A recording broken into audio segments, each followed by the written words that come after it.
Sostén mi cerveza. Esas fueron las primeras palabras que escuché de un humano, al menos dirigidas a mí.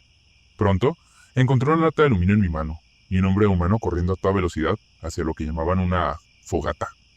Miré la lata, cuyo logo azul y plateado decía Michelob Ultra. ¿Por qué quería que la sostuviera? Miré de nuevo al hombre. Casi en el mismo instante que me miré hacia arriba, vi al hombre humano levantarse del suelo, doblar las piernas y despejar la pila de escombros que le llegaba a la cintura y que estaba envuelta en llamas. Un coro de vítores se escuchó de los demás asistentes a la hoguera. Personalmente me quedé atónito. ¿Por qué se arriesgaría a sufrir lesiones graves justo ahora? ¿Por qué había sentido la necesidad de hacer eso? Mientras me lo preguntaba, lo vi hacerlo de nuevo, esta vez al revés. Otros se sumaron a la marcha, dejando sus cervezas y bebidas en las mesas y sillas de plástico que se habían montado a toda prisa en el centro de este campo de hierba. La hierba húmeda hacía cosquillas en los pies, descalzos de mi forma humana. Los vehículos estaban a nuestro alrededor en semicírculo. Se llamaban camionetas. Más humanos estaban sentados en las cajas de estas camionetas, simplemente observando, riendo y sonriendo. Una camioneta tenía una serie de palés rotos y madera precortada. Otra tenía nada menos que 8 neveras llenas de estas bebidas alcohólicas. Deduje que esto era lo que los humanos llamaban fogata, una forma de quemar el estrés. Miré cada rostro y encontré algún tipo de sonrisa en cada uno de ellos. Estos humanos son un grupo extraño. Hacen fogatas para divertirse y recrearse. Y luego juegan en dicha fogata. Había estado en la Tierra varias veces durante mi mandato. Cada vez era diferente. Cada vez interesante por diferentes razones. La primera vez que visité a los humanos, se estaban masacrando entre sí por una extraña tontería de un hombre llamado Hutu y una mujer llamada Tutsi en un pequeño país del continente africano. Estaba más que un poco preocupado después de este encuentro. Mi informe entonces fue sombrío, como lo fue el siguiente de mi segunda visita. Fui testigo de cómo una nación mucho más poderosa invadía y conquistaba un lugar montañoso llamado Chechenia. Pero ahora, mientras estoy en este campo, en este estado que llaman Tennessee, y contemplo la belleza de las montañas al este, veo algo que me perdí en mis últimas 2 visitas. Me perdí la verdadera humanidad. Incluso ahora, con toda su especie al borde de la extinción, estos jóvenes encuentran alegría. Esta era una faceta de los humanos que yo no había visto nunca. Todos ellos estaban preocupados. Todos sabían lo que había sucedido hacía apenas 3 días. Una vez más, se había desatado una guerra. No una simple insurgencia que sus padres y ellos mismos habían conocido desde que eran jóvenes, sino una verdadera guerra entre naciones.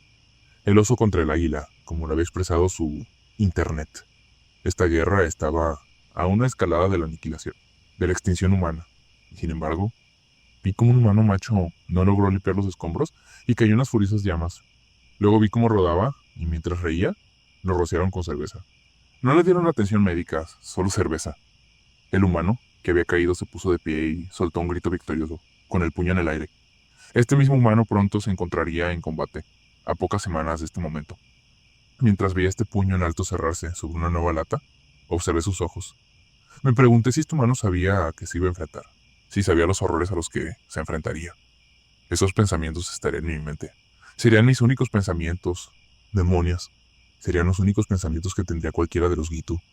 Y sin embargo, este humano celebraba su victoria de esa manera. Sus camaradas se unieron a él, latas y botellas extendidas hacia el cielo nocturno que se oscurecía. Tal vez había entendido mal a los humanos. Si todos eran así, bueno, mi informe sería un asunto más brillante al menos. Comenzó a sonar música en una radio de uno de los camiones. Era una canción antigua que había escuchado cuando llegué a la Tierra hacía muchos años. El hombre que vendió el mundo. Y me había empezado a gustar. Escuché cómo la canción se transformó en otra canción, Back in Black, y luego en otra y en otra. Pronto la energía de la noche se había ido. Debía ser cerca de la medianoche, pensé. Miré a mi alrededor. Los que habían bebido más que los demás ahora estaban tumbados en el suelo y en las camionetas, desmayados, como diría. Unos pocos seguían despiertos, una hembra y 4 machos. Una pareja, un macho y otra hembra. Estaban sentados uno al lado del otro en la puerta al final del camión del macho. Sus cabezas se apoyaban una en la otra, 100 con 100. Otra pareja, 2 machos, yacían en la hierba, mirando las estrellas. Mantenían una conversación. Nada que me interesara, pero aún así era un espectáculo curioso. El último macho estaba sentado junto al fuego, bebiendo de una botella de cristal marrón alargada que decía Blue Moon, Belgian White. De vez en cuando arrojaba un trozo de madera o escombros al fuego. Sentí curiosidad y decidí sentarme a su lado. Hola, lo saludé. Él respondió inclinando su botella en mi dirección. ¿Lo estás disfrutando? Me escuché preguntar, sabiendo lo incómodo que sonaba. El enfrentamiento nos había enseñado a evitar la conversación cuando era posible, pero este humano despertó mi interés. ¿Eh? Me miró de reojo. Eran unos ojos amables, mucho mayores que los del hombre que estaba sentado a mi lado. Sí, esto fue una buena idea, respondió secamente. Su mente estaba en otro lugar, muy lejos de ahí. Bebió un sorbo de cerveza y miró fijamente al fuego. ¿Cómo me dijiste que te llamabas? Preguntó el hombre. Lo siento, no soy bueno con los nombres. John, respondí. Un hombre común, un hombre sencillo, un buen hombre. El macho giró la cabeza y me extendió la mano. Un placer conocerte, John. A menos que ya haya hecho esto, en cuyo caso, un placer conocerte de nuevo, John. Acepté la mano, realizando el ritual de saludo como lo había hecho varias veces antes. Yo soy David. Encantado de conocerte, David. ¿Nuevo en el campus? Me preguntó. Relativamente. Me transferí el mes pasado. Bien. ¿De dónde? Stanford, mentí. ¿Stanford? David me miró de nuevo con una sonrisa juguetona en los ojos. Era extraño.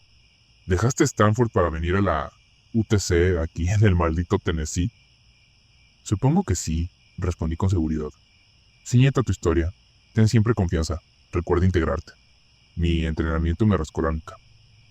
Un mejor paisaje, dijo señalando por las montañas. Eso te lo concedo, me respondió. No hay nada más hermoso que Chiloé en otoño. Espero que tengas la oportunidad de verlo, John. ¿Por qué dices eso? Sabía la respuesta. Hice clic en el dispositivo de grabación en mi oído interno. Ya sabes por qué, me respondió. Giró la cabeza hacia los 20 jóvenes hombres y mujeres que estaban desmayados en el césped y señaló con la cabeza. ¿Cuántos de ellos estarán muertos el mes que viene? Preguntó David. ¿Una cuarta parte? ¿La mitad? Esto no acabará bien para nadie. Eres una visión muy pesimista, le respondí. Pesimista, se encogió de ver ese sitio. Sí, pero nada importará cuando caiga la bomba. Observé cómo miraba a la joven que estaba desmayada junto a su pierna, con una sonrisa sombría. Le quitó la hierba del pelo. No estaba seguro de cómo responder a eso. Tenía razón y lo decía con tanta naturalidad. Había aceptado también lo que iba a pasar. David se inclinó y besó la frente de su compañera.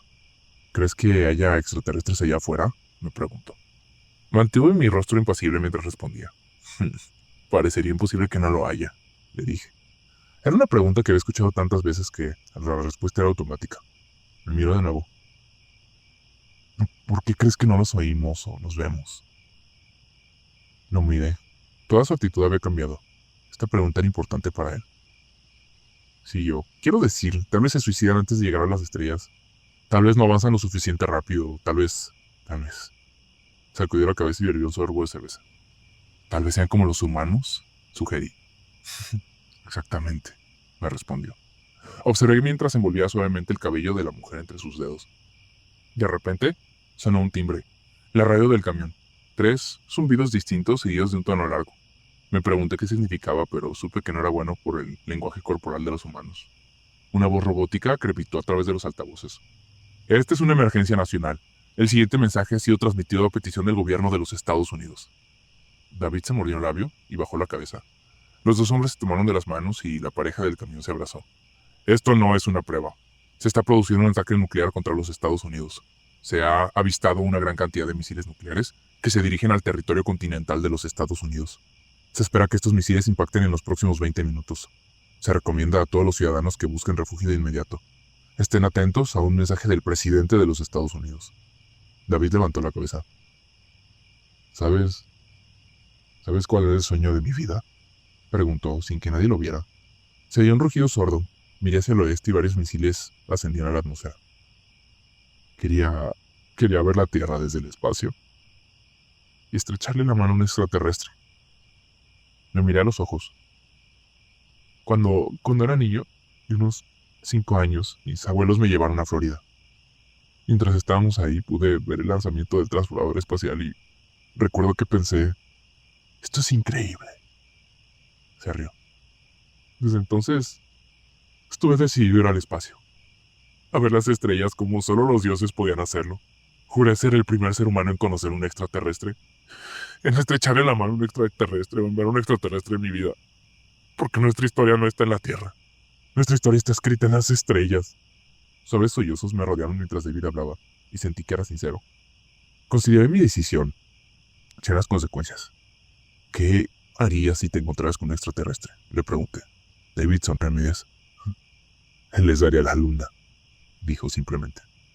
¿Qué harías? Pregunté de nuevo. Estaba desconcertado. David sonrió, pero tenía lágrimas en los ojos. Hay una vieja historia sobre un anciano que vive en una montaña. Un día, mientras el anciano estaba afuera, un ladrón entra en la casa del anciano y lo saquea, pero no encuentra nada más que un cuenco de arroz. David hizo una pausa. Pequeños puntos blancos habían aparecido en las estrellas. El anciano llega a casa y encuentra al ladrón y lo confronta en su casa. El anciano se conmueve y siente compasión por el ladrón.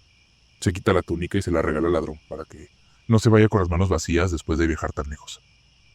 David se secó las lágrimas de los ojos. Más tarde esa noche, el anciano está sentado afuera, desnudo, y observa cómo la luna pasa sobre él. Y dice, pobre hombre, se fue demasiado temprano. Ojalá pudiera haberle dado esta hermosa luna. Imagínate el conocimiento que podríamos compartir, los avances, los idiomas, las culturas, continuó David. Les daría todo. Les daría la luna. Me quedé sin palabras. Sin pensarlo, mis manos se deslizaron hasta mi placa facial. David, dije. Volvió la cabeza para mirarme de nuevo. Con un siseo, se me quitó la placa facial. El aire frío de la noche y el olor a humo invadieron el traje mecánico que envolvió mi cuerpo. Los ojos de David se abrieron de asombro cuando sentí que comenzaba la deconstrucción. Sabía las consecuencias. Mis átomos estaban siendo teletransportados, millones por segundo de vuelta a la nave. Me juzgarían y me ejecutarían. Lo sabía. Pero supongo que esta era mi luna. Vi una sonrisa en los ojos de David una vez más. Satisfacción. Eso fue lo que vi. Justo cuando un sol se encendió justo en el horizonte.